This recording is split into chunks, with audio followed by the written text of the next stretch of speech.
আপনারা নিজ নিজ জায়গায় অবস্থান করুন।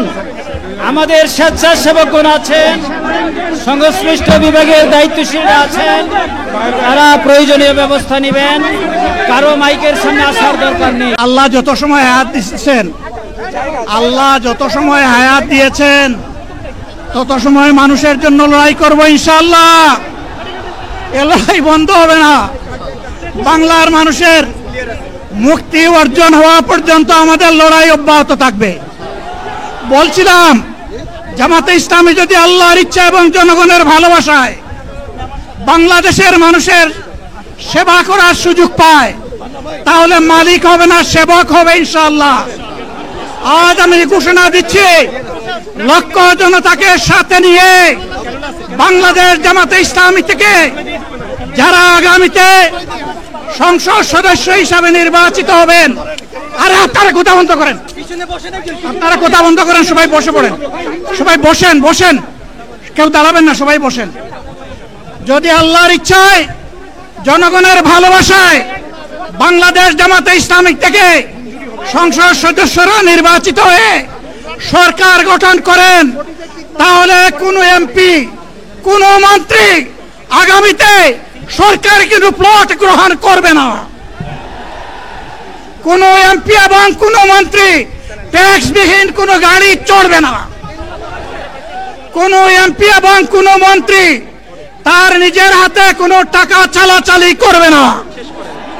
কোন এমপি এবং কোন মন্ত্রী যদি তার নির্দিষ্ট কোনো কাজের জন্য বরাদ্দ পেয়ে থাকেন, কাজ শেষ হওয়ার সাথে সাথে বাংলাদেশের 18 কোটি মানুষের কাছে তারা তার প্রতিবেদন তুলে ধরতে বাধ্য হবেন। সম্মানিত বন্ধুগণ, চাঁদা আমরা নিব না, দুর্নীতি আমরা করব না, চাঁদা আমরা নিতে দেব না, দুর্নীতি আমরা সহ্য করব না। এই বাংলাদেশটাই আমরা দেখতে চাই। যুবকদেরকে আমরা স্পষ্ট ভাষায় বলতে চাই, বন্ধুগণ, তোমাদের সাথে আমরা আছি। আমি আজকে জামাতের আমির হিসাবে এখানে কথা বলতে আসিনি। আমি এসেছি বাংলাদেশের 18 কোটি মানুষের একজন হয়ে কথা বলতে। আমি শিশুদের বন্ধু, আমি যুবকদের ভাই, আমি বয়স্কদের সহযোদ্ধা, আমার বোনদের আমি ভাই। সুতরাং তাদের মুক্তির জন্যই আমি দায়িত্ব নিয়ে আজকে এখানে দাঁড়িয়েছিলাম। আল্লাহর ইচ্ছা, শরীর আমাকে সাময়িকভাবে সহযোগিতা করে নাই, এটাও আল্লাহর ইচ্ছা যে এখন আল্লাহ আমাকে কথা বলার সুযোগ দিচ্ছেন। আমি বলতে চাই, বাংলাদেশের নির্দিষ্ট কোন শ্রেণীর মুক্তির জন্য আমাদের এই লড়াই নয়।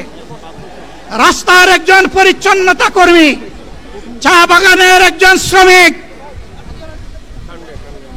রক্ত পানি করে ঘাম জড়ানো আমার একজন রিক্সা চালক ভাই মাঠে ময়দানে বাংলাদেশের মানুষের মুখে যারা এক মুঠো ভাত তুলে দিতে চায়, আমার সেই কৃষক বন্ধুটি, আমি তাদের হয়ে আজকে এখানে কথা বলতে এসেছি। আমি কোন অভিজাত শ্রেণীর হয়ে এখানে কথা বলতে আসিনি। আল্লাহ তাআলার অশেষ মেহেরবানি, আজীবন সকল রক্ত চক্ষুকে উপেক্ষা করেছি, জেল জুলুমের পরোয়া করি নাই। আমার আফসোস, 24 সালে জাতিকে মুক্তি দিতে গিয়ে যারা জীবন দিয়ে শহীদ হলো, আমি তাদের একজন হতে পারলাম না। আপনাদের কাছে দোয়া চাই, ইনসাফের ভিত্তিতে একটি দেশ গড়ে তোলার জন্য আগামীতে যে লড়াই হবে, আমার আল্লাহ যেন সেই লড়াইয়ে আমাকে একজন শহীদ হিসাবে কবুল করেন। সম্মানিত বন্ধুগণ, আমাদের প্রিয় শহীদ নেতৃবৃন্দ 2006 সালের 28 অক্টোবর থেকে শুরু করে পল্টন গণহত্যা, শাপলা গণহত্যা, সারা দেশের গণহত্যা, পিলখানার গণহত্যা, 24-এর গণহত্যা, এই গণহত্যা যারা করেছে তাদের সকলের বিচার বাংলাদেশের মাটিতে নিশ্চিত করতে হবে। এদের বিচারের দৃশ্যমান প্রক্রিয়া শুরু না করা পর্যন্ত পুরানা ব্যবস্থাপত্রে বাংলাদেশ আর চলবে না। এতগুলো মানুষ এমনি এমনি জীবন দেয় নাই, জীবন দিয়েছে জাতির মুক্তির জন্য। যদি বস্তা পোতা পুরানা সবকিছুই টিকে থাকবে, তাহলে কেন তারা জীবন দিয়েছিল? যারা ওই বস্তা পচা ব্যবস্থাপনায় বাংলাদেশকে আবার গড়তে চান, তাদেরকে আমরা বলি, জুলাই যুদ্ধ করে যারা জীবন দিয়েছে, আগে তাদের জীবনটা ফেরত এনে দেন। যদি শক্তি তাকে ফেরত এনে দেন, আপনারা পারবেন না। যেহেতু পারবেন না, কাজেই নতুন ব্যবস্থায় নতুন বাংলাদেশ গড়ে তোলা হবে ইনশাআল্লাহ। শিশু, কিশোর, যুবক, মা, বোন, শ্রমিক, ছাত্র জনতা, ব্যবসায়ী, সবাইকে যেই দেশ, যেই সংবিধান, যেই রাষ্ট্র নিরাপত্তা দিতে পারবে, সেই নতুন বাংলাদেশ আমরা গড়ে তুলতে চাই।